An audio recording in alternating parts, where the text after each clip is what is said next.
I was making dinner when the phone rang. The soft bubbling of tomato sauce filled the kitchen as I stirred absent-mindedly, not expecting anything unusual. The number on the screen was unfamiliar. I wiped my hands on a towel and picked it up. MS. Morgan? The man said with a clipped tone.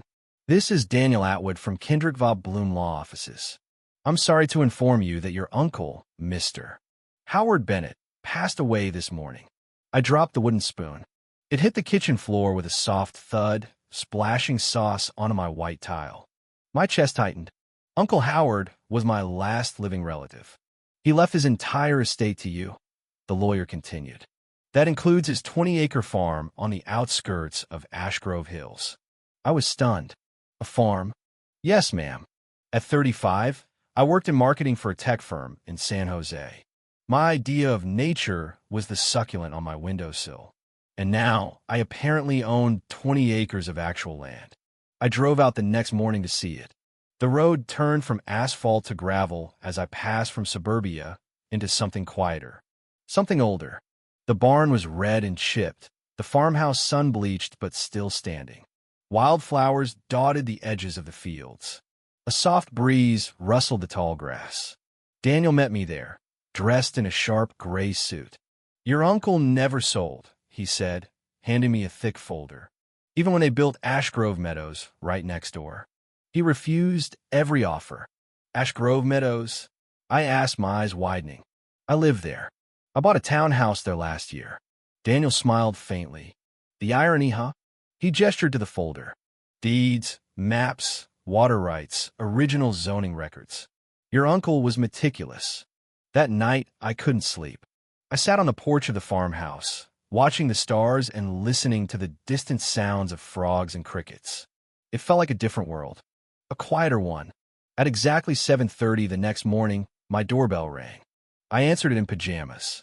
On the porch stood a woman with silver blonde hair in a perfect twist, flanked by 3 men in tailored suits. MS. Morgan, she said with a smile as tight as piano wire. I'm Vivian Clark, president of the Ash Grove Meadows Homeowners Association. May we come in? Before I could speak, they stepped inside as though they owned the place. We understand you've inherited Mr.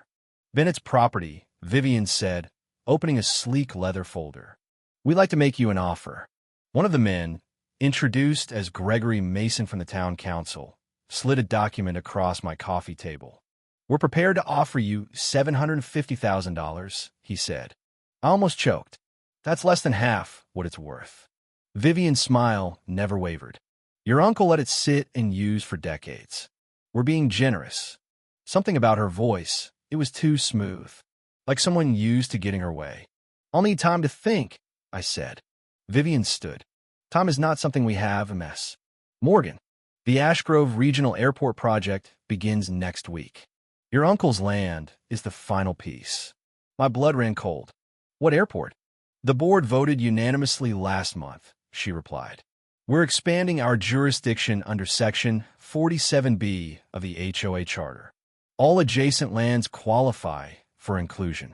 She handed me a blue folder. Our final offer expires tomorrow at noon. Be reasonable, MS. Morgan, you don't want to fight your entire community. They left as suddenly as they arrived. I called in sick, got in my car, and drove back to the farm. Construction trucks lined the road. Workers in yellow vests hammered orange stakes into the field.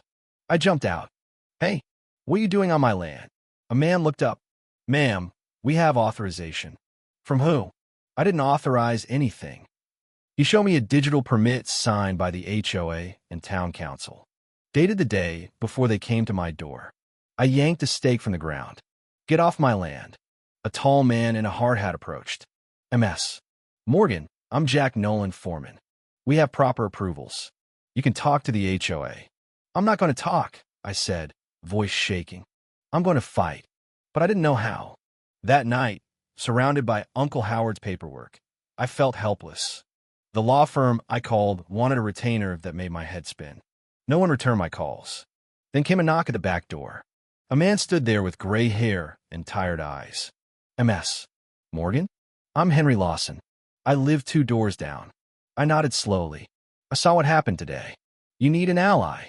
He stepped inside and looked at the folder Vivian had left. She's been bullying this town for 20 years. Her husband owns half the commercial buildings. Her son-in-law wins every development contract. And the airport? It's not an airport, he said grimly. It's a private cargo terminal for her husband's shipping company. They plan to rezone, drive down property values, then buy out the entire block. I was stunned. How can they do this?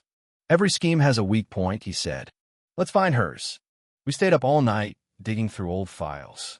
And then, buried in a stack of records, Henry found it. This, he said, holding up a yellow document.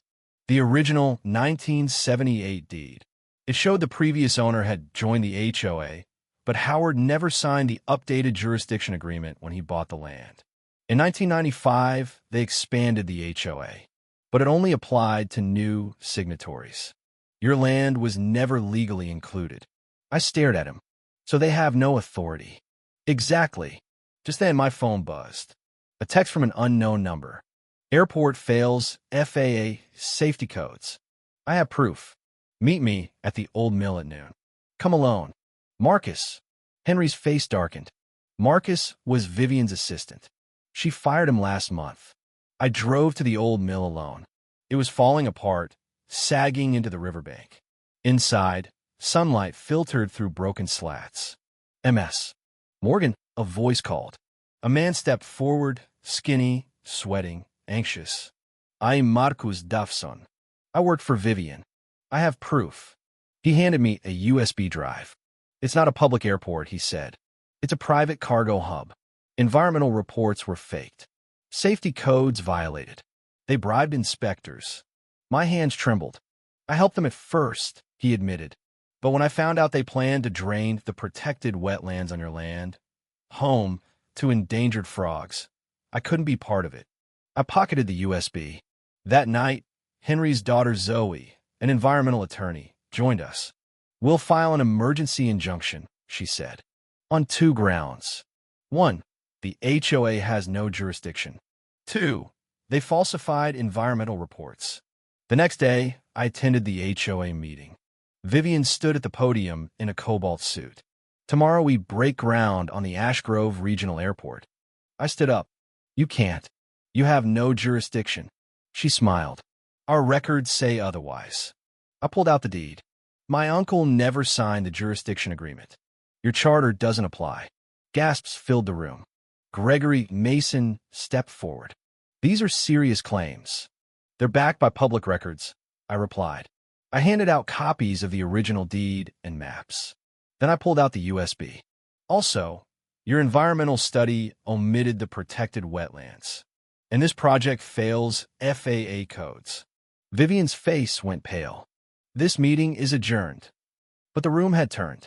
Neighbors surrounded me, asking questions. Some were angry, some scared. Later that night, a black SUV followed me home. Councilman Mason rolled down the window. Back off, Morgan, he barked before speeding off. Inside, I found my home ransacked. Documents torn. Computer smashed. They're scared, Zoe said. That means we're close. Then my phone rang. This is Richard Clark, said the smooth voice on the other end. Vivian's husband. Let's meet. Meadowlark Country Club. 9 a.m. Bring the USB. Consider it your invitation. The next morning, Zoe and I made copies of everything. Then, just before dawn, Jack the foreman showed up. They're moving in heavy equipment at sunrise. We drove to the farm. A chain-link fence had been erected. Signs read, eminent domain, no entry. A woman in a white hard hat approached. MS.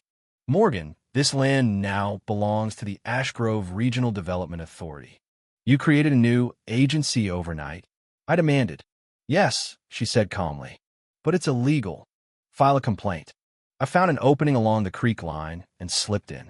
When guards tried to remove me, I went live on social media. I'm standing on land that was never legally part of the HOA. I said into the camera. They're trying to steal it. Then Zoe arrived, legal document in hand. This is an emergency stay, she said, handing it to the woman. Construction is halted pending a hearing. They backed down for now, but the harassment continued. My water was shut off. My car was towed. I was hit with fake code violations. Someone posted my address online. They wanted to break me. Then Marcus reached out again. He met me in a cafe and slid over a second USB. They're planning to drain the wetland this weekend. If the frogs disappear, so does your case. We filed an emergency injunction and raced to court. On the way, a black SUV tried to run us off the road. They're desperate, Zoe said. We made it just in time. That night, neighbors began showing up at my house. People who once complained about my mailbox paint. I work at the clerk's office, said one.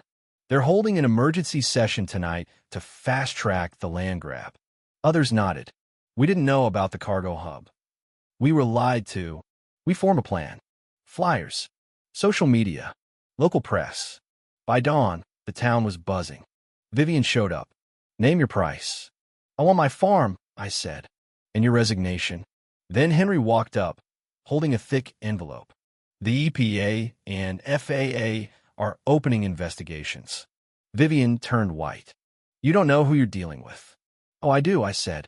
You're finished. That night, Marcus called. They're moving equipment onto the wetlands right now. We raced there. Jack was already on site. I ran forward.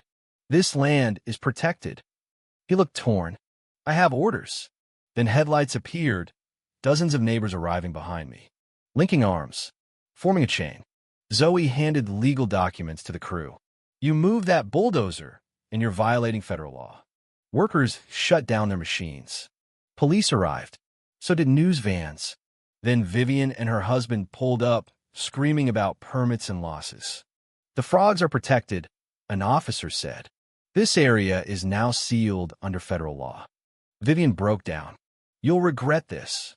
No, I said quietly. You will. In the weeks that followed, subpoenas were issued.